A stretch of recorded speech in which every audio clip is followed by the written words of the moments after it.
Salam Indonesia. Anda menyaksikan berita terkini bersama saya Pradana Adiputra. Tambahan kasus COVID-19 Bali naik dari sehari sebelumnya pada Minggu 13 Juni. Jumlahnya masih ada di 2 digit di atas 40 orang. Korban jiwa COVID-19 juga kembali bertambah sama dengan sehari sebelumnya.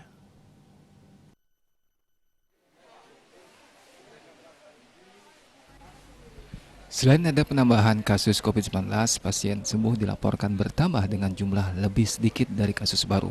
Jumlah kenaikannya juga ada di 2 digit. Menurut data Satgas Penanganan COVID-19 Bali, terdapat 44 kasus baru. Kumulatif kasus yang ditangani Bali mencapai 47.754 orang.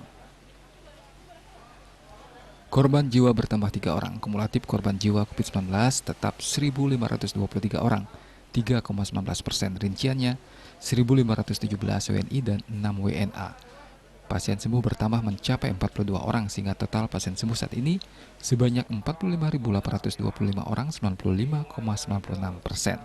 Jumlah kasus aktif yang masih dirawat maupun menjalani karantina berjumlah 406 orang, 0,85%. Mereka dirawat di 17 rumah sakit dan di karantina di Bapelkesmas, UPT Jeddah, Wisma Bima, dan BPK Pring.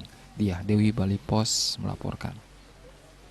Untuk mencegah penyebaran COVID-19, ingat pesan Ibu, selalu terapkan 3M, wajib memakai masker, wajib mencuci tangan, dan wajib menjaga jarak, serta wajib menghindari kerumunan. Dengan penerapan perilaku 3M, Indonesia segera terbebas virus corona menuju Indonesia maju. Tetaplah bersama Bali TV.